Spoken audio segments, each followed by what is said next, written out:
To be digital दोस्तों, आज की वीडियो में बात करेंगे उत्तराखंड में आने वाली आंगनबाड़ी सहायिका भर्ती के बारे में, जिसमें लगभग 5100 पदों पर वैकेंसीज आने वाली है।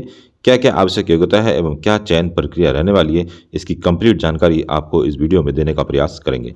उत्तराखंड में आंगनबाड़ी सहायिका के 5000 पदों पर भर्ती की जाएगी, ऐसा कहना है महिला सशक्तिकरण एवं बाल विकास मंत्री श्रीमती रेखा आर्या जी ने ये घोषणा करी है। आइए देखते हैं क्या है न्यूज़। प्रदेश में आंगनबाड़ी सहायिका के 5000 से अधिक पदों पर भर्ती होगी।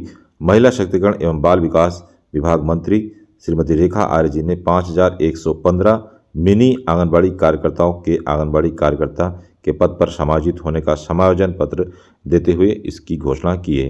अर्थात उत्तराखंड में जितने भी मिनी आंगनबाड़ी केंद्र थे उनका प्रमोशन हो चुका है, अर्थात वो कार्यकर्ती बन चुकी है। तो कार्यकर्ती के साथ एक एक पोस्ट हर जो सेंटर है उसमें सहायिका के क्रिएट हुए। तो इस तरीके से 5115 पदों पर बहुत जल्दी आपको उत्तराखंड में सहायिका की वैकेंसीज देखने को मिलेगी। सबसे पहले बात करते हैं कि आंगनबाड़ी सहायिका की भर्ती किस वार्ड में या फिर किस ग्राम सभा में आने वाली है।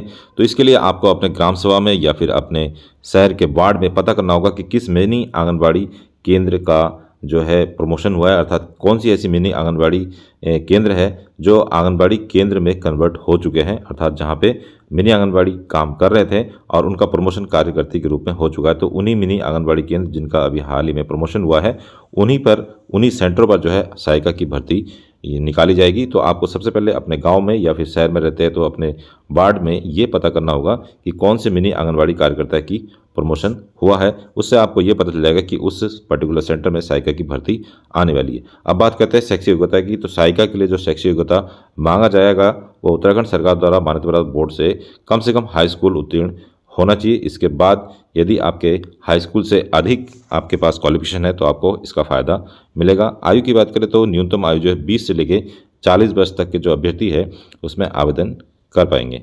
दूसरा जो इंपॉर्टेंट डॉक्यूमेंट मांगा जाएगा वो है निवास प्रमाण पत्र, अर्थात ग्रामीण क्षेत्र में यदि आप रहते हैं तो ग्रामीण क्षेत्र में जिस भी ग्राम सभा से ये वैकेंसीज निकाली जाएगी उस ग्राम सभा का आपका निवास प्रमाण पत्र होना चाहिए। इसी तरीके से यदि आप शहरी क्षेत्र में निवास करते हैं तो उस वार्ड का निवासी होना चाहिए। उसके लिए आपको उस वार्ड का निवास प्रमाण पत्र की आवश्यकता होगी जिस वार्ड में जो है सहायिका की भर्ती आएंगी, तब जाके आपका सिलेक्शन उस सहायिका के पद पर हो सकता है।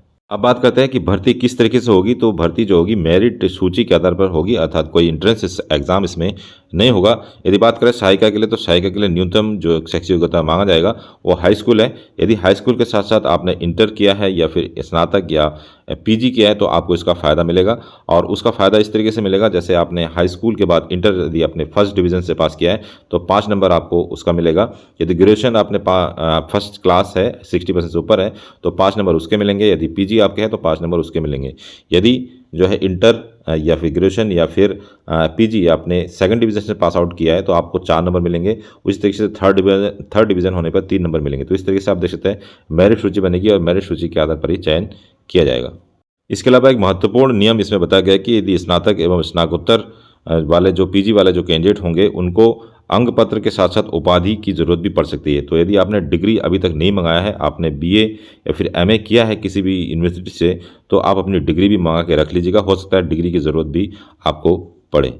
इसके अलावा कुछ और डॉक्यूमेंट की आवश्यकता पड़ेगी, जैसे यदि आप अनुसूचित जाति से संबंध रखते हैं तो अनुसूचित जाति का प्रमाण पत्र बना के रख सकते हैं, ओबीसी वाले ओबीसी का प्रमाण पत्र रख सकते हैं और जनरल वाले ईडब्ल्यूएस कैटेगरी का प्रमाण पत्र भी बना के रख सकते हैं। इसके अलावा यदि विधवा कोई कैंडिडेट है तो विधवा प्रमाण पत्र भी बनता है जिसका कि अलग से रिजर्वेशन दिया जाता है। एवं तलाकशुदा यदि कोई महिला है तो तलाकशुदा का भी अलग से रिजर्वेशन दिया जाता है। इन दोनों कैटेगरी में जो सिलेक्शन के चांसेस रहते हैं वो बहुत ज़्यादा रहते हैं। यदि कोई महिला अभ्यर्थी इस तरीके का इस श्रेणी में आते हैं तो उनकी संभावना चयन होने की और भी अधिक हो जाती है।